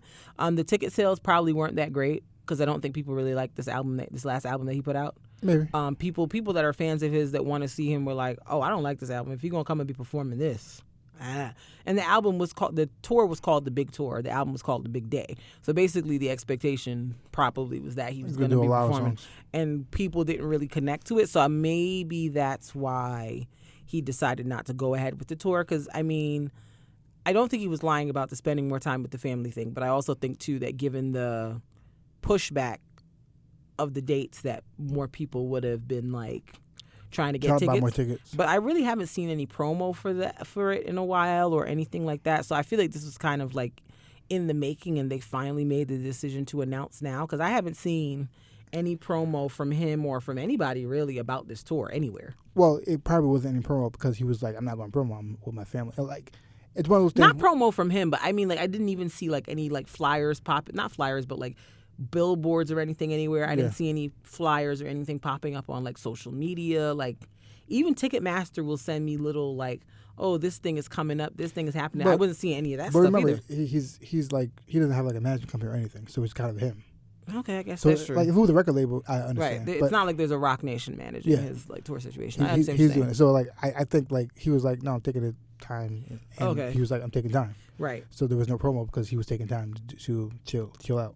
Okay, I guess that's valid. He doesn't have the machine behind him. Yeah. Like, I'm sad because I did want to go see him in concert, but I guess, whenever he finally does make a date happen, then, that'll be a vibe. Yeah. Yeah. So moving on, blackness and black excellence, like, it's just great being black. So this year for 2019, all of our major queens, our pageant queens, are black. Miss Teen USA, Miss USA, Miss America. Yeah. And apparently now Miss Universe. From South Africa, and she has a haircut like me, so we're like innovating out here in these streets with the short dude with the cut on the side. Her name is Zozibini Tunzi. She won she's from South Africa, and she won Miss Universe this year. And like, I love the fact that her hair was natural, that she's like not an ambiguous black, no shade to the ambiguous blacks, but she's definitely like, she's black, there's no question about it. She's gorgeous. Her answer was great that she gave to the question. I just loved it. I was so glad that she won. So I didn't know this when I was looking at it at the time, but apparently it was hosted at Tyler Perry Studios. So salute to the homie Tyler Perry for securing these bags and getting these sponsorships. I will say over and over, his purpose is more important than his talent. Yes, and so he got the universe people down to his studios. Maybe they'll come back again. Maybe that'll be a repeat client. Tyler can get some more bags. Unfortunately, again, Steve Harvey had a flub. This time he got the winner right, but this time he had a mix up with the costume. I think they trolling Steve Harvey at this point because for the costume contest, the winner was supposed to be Malaysia, but he said Philippines.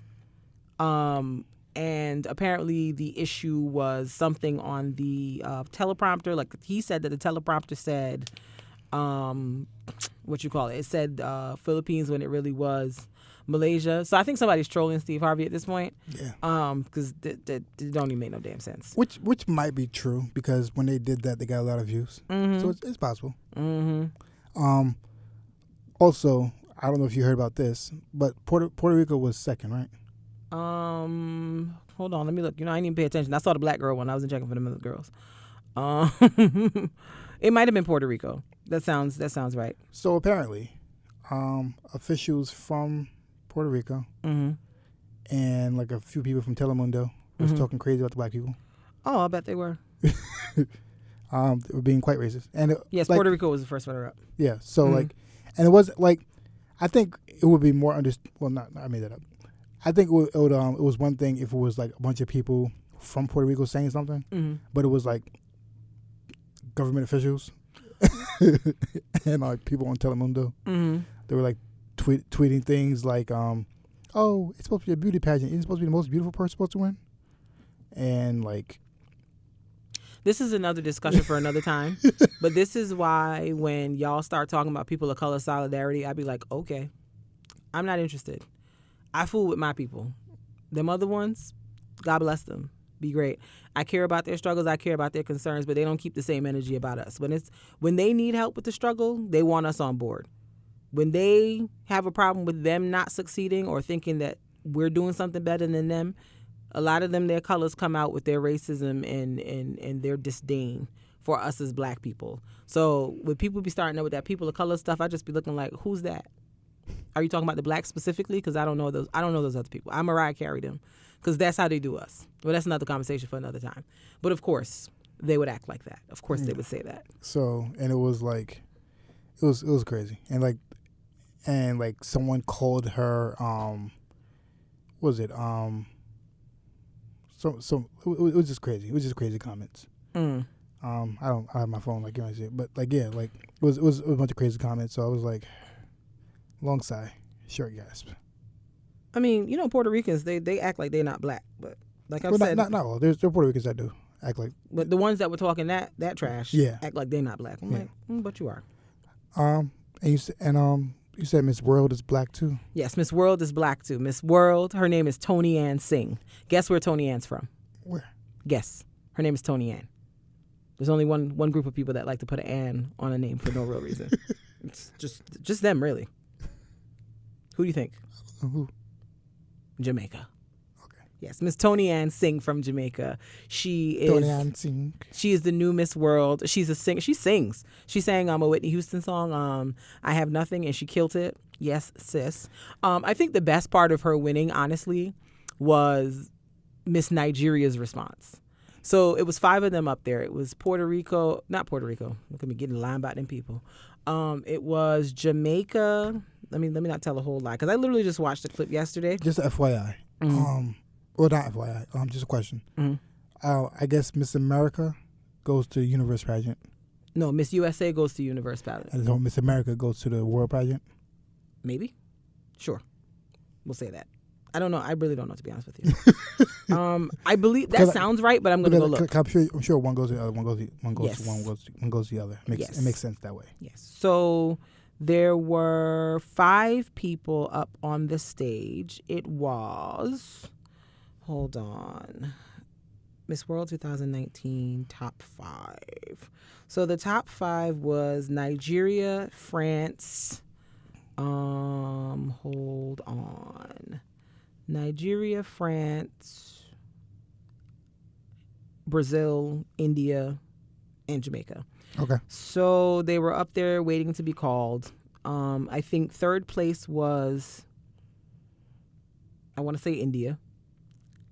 2nd place was France. And 1st place was Jamaica. When they announced Miss Jamaica, Miss Nigeria is Jamaica's BFF. She was so hyped. I love to see women that excited for other women. Miss Nigeria was like, yes, yes, yeah. Like she literally jumped up and down. You would think they would say that they said she won. And she ran up to Miss Jamaica and she like hugged her so tight and was like, oh my God, yes. Yeah, she was so hyped. Like I'm telling you, like I'm like, that's how I want my friends to root for me. If you can't root for me like how Miss Nigeria rooted for her friend, then you don't need to be my friend, period. You can quit. That's the requirement. These are the levels. These are the levels. We'd have a conversation about how we're terrible at choosing friends. I'm not terrible at choosing friends. We're terrible at like having friends break that barrier to be our friends. Okay, so look, here's the clip. Okay. I'm well, so you can see how I jumped up. So I guess we'll be putting this. Let's put it back. We'll be putting this clip, I guess, on YouTube now. You see how Miss Nigeria was jumping up? Like, she's hyped like they called her, son. Miss Jamaica's like, oh my God. And Miss Nigeria was like, ah. She's losing it. I love it.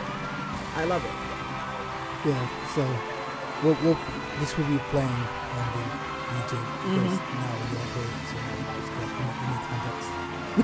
You see me. Not 90 context. You see what happened. Anyway. Well, it's just extra work we gotta do. But we'll figure it out. That's fine. You can do it. I believe in you. Moving on. So last week we talked about Michael Vick and people signing the petition for him not to be one of the captains on the Pro Bowl. The NFL said, bump that. He gonna stay one of the captains of the Pro Bowl. Stay mad. As they should be. I normally am not a supporter of the NFL at all, but in this moment, I'm like, yes, thank you, NFL, for not bowing to people's foolish racism. Yeah, because the problem is y'all don't like Michael Vick because he's black. Y'all don't care nothing about no animals he allegedly hurt. It happened like 12 years ago. He went to jail for it. He went to jail for it. And he now has served on committee within the United States government to like stop animal cruelty and blah blah blah blah blah. Like, what more y'all want? I'm like, seriously? Like, let it go. Wait, like the good sis Elsa said. So, let it go. So you're never gonna forgive him? Never? They'll never, ever let it go. And this is another reason millennials don't be going home. Because ain't nobody trying to go home and listen to somebody argue about Michael Vick can't be the captain because of some dog fighting that happened 12 years. Don't nobody want to have this conversation. Leave people alone. Damn. So, yeah, kudos to Michael Vick. I may look at the Pro Bowl just because he's going to be there. Moving on to some other stuff that came out this week. So this week, trailer dropped for Surviving R. Kelly Part 2. If you have not watched Surviving R. Kelly yet, I suggest you go do so. But like literally, it is one of the most disturbing things I've ever seen in my natural life. I had to do some prayers after I watched that thing, like some real ones. But they have a part 2 that'll be starting January 2nd. So they're kicking off the new year with the shenanigans, and I'm ready. This part 2 has the girl Dominique, I think is her name, the one whose mother came and got her in the first documentary series. She's going to be one of the people featured on this upcoming documentary. So I'm excited to see it. And then one of the girls who was in the house with him at the time that that last documentary was being made talks about how there was like a suicide pact, and like if he got locked up, then they were supposed to kill themselves. So she's on there too. So I'll be watching. It's going to be 3 nights starting January 3rd. So I'm ready. At this point, I'm just kind of like, I'm watching this documentary more to hear from the 2 young ladies that were in the house with him, like more recently, and hearing their point of view than I am to be looking for any more evidence. Like the evidence is there. It exists. R. Kelly has done the things that they have said he's done. Like there's no debate. There's no conversation. Like it's a stone cold fact. In the words of Cat Williams, all these people can't be lying about you for 20 years. They're not. Everything they're saying is the truth. So I'll be tuning in, and y'all should too. Speaking of documentaries about sexual assaulters in the music industry, Russell Simmons has some beef with Oprah. Everybody got beef with Oprah this year. Kid Rock talking stuff. Like, people didn't really feature Oprah. I don't really know what's going on with the sis. But Russell Simmons and 50 Cent, I don't know if they've intentionally teamed up or if it's just one of those things that happen. That's a crazy team up. Crazy team up. But anyway, Russell Simmons, if you guys remember, was accused of being sexually inappropriate / forcing himself on folks at the height of the Me Too movement, at which point Russell Simmons quickly packed up and moved to Bali or somewhere and was doing yoga and things in places. So Oprah and some folks are working on a documentary about sexual assault victims in the music industry. And there are some people in this documentary who have named Russell Simmons as an attacker of theirs. And so Russell Simmons wrote this whole thing basically like, I don't know why you are choosing to come after me. Meanwhile, you're friends with people like Harvey Weinstein who have done X, Y, Z, da, da, da, da. And then 50 Cent joined in and was like, yeah, Oprah, you stay coming for black people, but you don't ever want to come for white people, da, da, da, da, da. And I just kind of had 2 thoughts on that. Number one, sexual assault by black men isn't okay just because white people have done it too. So let's start there. Number 2, who said that Oprah was, quote unquote, for black people? Well, I don't know who said that. That's not documented anywhere. And she doesn't have to be just because she's a black person that has money. And number 3, why is it that we always look to black women to like throw the blanket over black men's BS and defend them to the death when they do things that are wrong? I just don't understand. I don't understand. Don't get me wrong. I do look at Oprah side eye for doing that Finding Neverland thing. Michael dead. I don't know why you keep doing this. And it's clear that you have a vendetta against Michael specifically. But at the end of the day, Russell Simmons, like, Oprah's not unearthing anything that hasn't already been put out there about you. The reason you ran to another country is because this stuff was coming out about you. So I'm not really sure where the attack on Oprah is coming from here. I'm confused. Please help me understand why you're mad at Oprah for doing a documentary where your name is being brought up. It's not like the documentary is about Russell Simmons only. It's touching on a number of executives in the music industry who women are saying they have been assaulted by. Russell Simmons just happens to be one of the people being included. But the way he's acting, you would think it's a Russell Simmons documentary a la R. Kelly, which it's not. But I guess a hit dog will holler. I don't know. What are your thoughts? Yeah, I think accurate. I think someone actually made that comment when we were talking about the abuse topic last week. Mm-hmm.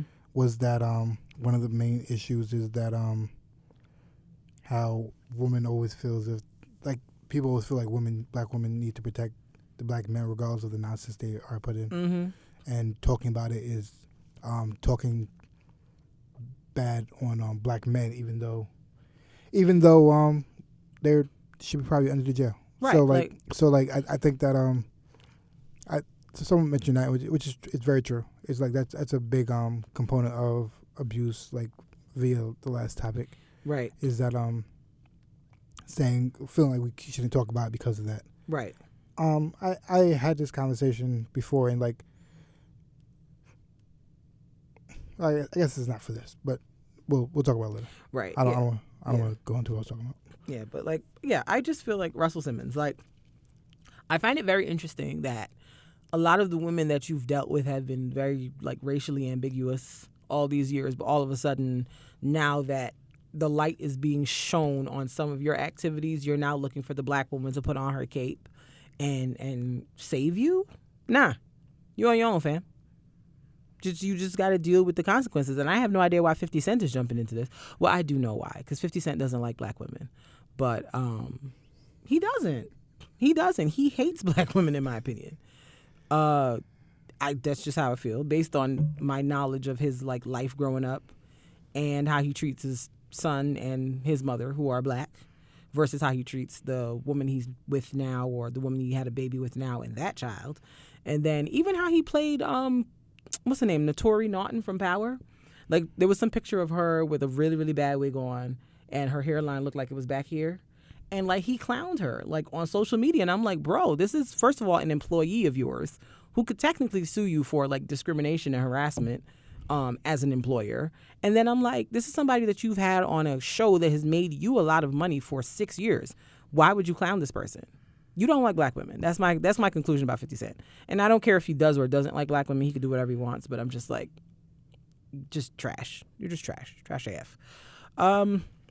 Anyways, speaking of 50 and Power, the trailer came out this week. The last 5 episodes to wrap up the season and the series will be premiering January 5th. So the beginning of January is locked down with TV. But got the Surviving R. Kelly and Power. Child, I would be glued, God willing, to my television at the beginning of the year. Now, how this trailer looks of Power, the most corniest thing I've ever seen in my life. It looked like some haves and have-nots, soap opera looking type stuff. I said, y'all ain't do this. This got to be fake. This is fake. But it's not. It's real. Yes. And then, oh my God, I don't know what's the most annoying part about it. The voice of Officer Blanca, like she talks like this all the time. Oh my God, I can't stand it. Like when it opened with that, I was like, my ears started like crunching up when I heard it. And then like, it just, I understand that it's the final 5 episodes, but like, did y'all just like throw the budget away? Did y'all just say, we're not spending any money on anything nice? Like we're just gonna just throw some, like it came off very low budget, very corny, very The Oval, very Sisters Tease. Not very The Oval. Girl, like it just did not give me high budget tease. All Tyler Perry movies. Like Tyler Perry stuff, like I know Tyler got money, but there's something, I don't know if it's the camera angles or what, but it gives me low budget tease every time I see it. And that's the way I felt about this trailer. It gave me low budget tease. I said, did we just say we're not spending any more money? What are we doing? Funny thing, you know what I've realized? Stressful. We get stressed out about like the movies like that black people have. Is that like just a black version of Hallmark movies? Because Hallmark movies are equally dramatic and are they just are they just like? No, it's not the same because there are some black Hallmark movies. I've been watching BET this week, and they've been playing a series of black versions of Hallmark movies, and they're more high budget than that Power trailer. More high budget. But the BET movies are the black Hallmark movies. Yes. Okay. Yes. I watched 2 of them yesterday. One is called Holiday Heist. Pretty decent. Yeah.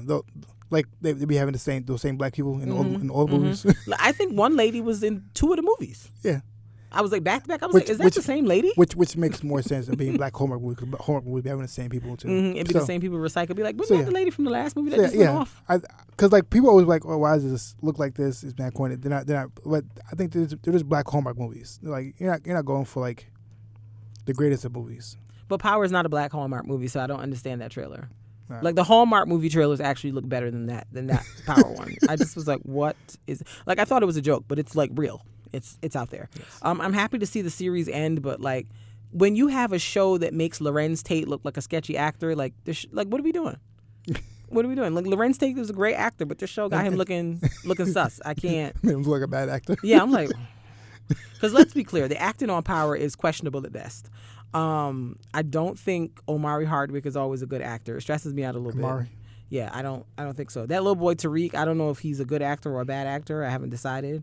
Same on Tommy, but the show's entertaining nonetheless. But the acting on it is not. It's not top notch. I think they're just banking on. I think they're banking on just like Game of Thrones, because like people just they know that people just have to figure out what happens at the end. Right. They have to complete it. So I think that's what they're banking on, is people just knowing that they have to complete it. I'm sorry. I just made a face because I'm on Instagram and I saw Joe Budden's picture and I'm like, what? Why does he look like this? Okay, just focus. I'm focused. I'm listening to everything you say. I just don't know why he looks like that. I was confused. Focus.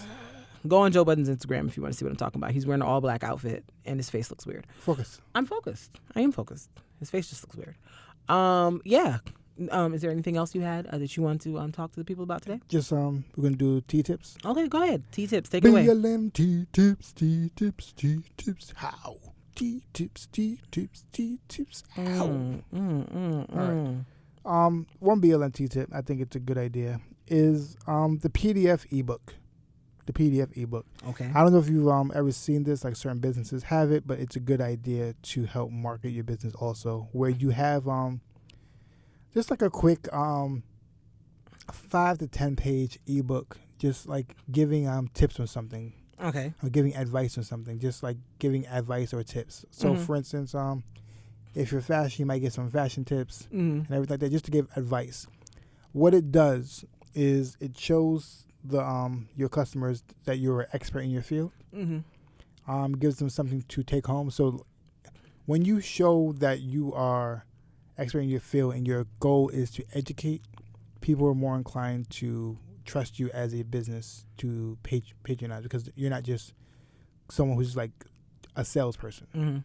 You're someone who's trying to educate people on the topic. Okay. On educate something. So a good idea is it's like giving people free services. Okay. Is that so? They're giving people advice and everything. Of course, people come to you if they want to like buy a product and everything like that, or if they want more information. But sometimes it's good to just have like a ebook you can just give out. If you want, you can sell the book for like $5. If you want just like something real cheap, or like even like 99 cents. Something just really inexpensive just to hand out so people have it.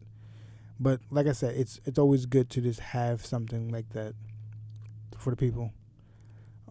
Just to, like I said, to show that you're an expert in your field. Interesting. Never heard of that before, but that's cool. I like it. It's a good thing. You can even use it as a giveaway for like register today for your or like become registered on our website. Put your email address on our website, and we'll email you. Oh, okay. An ebook. Oh, yeah, that's a good idea. So like it's a good thing to do. So it's just a way to like give people tips and everything, and like it's a good way to get customers. Yeah, so, sure. I would certainly buy from invest someone in who had an ebook. like putting together a good ebook. Just like I said, nothing. I'm not talking about 30, 40 pages, maybe 5 to 10 pages. Just like explain what's going on, have a cover. Just you can use Microsoft Word if you have to. Just something just to show that you're knowledgeable about the topic you're talking about. All right. And if you need help putting one of those together, you can contact us at the BLM. You can contact us at the BLM. Contact at blm.com.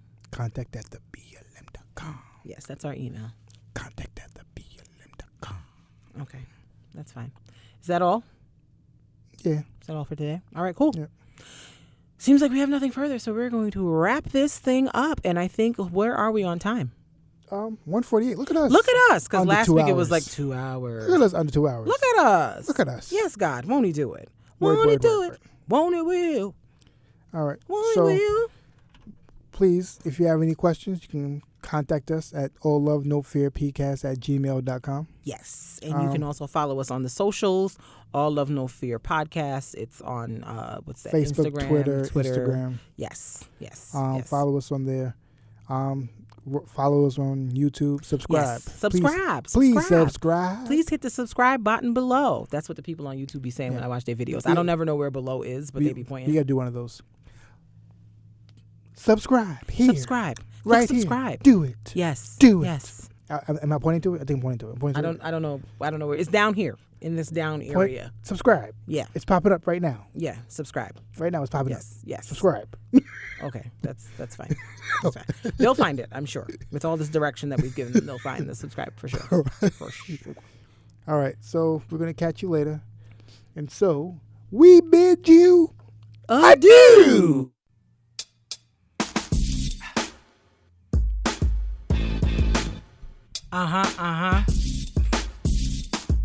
Yeah, boy. Yeah.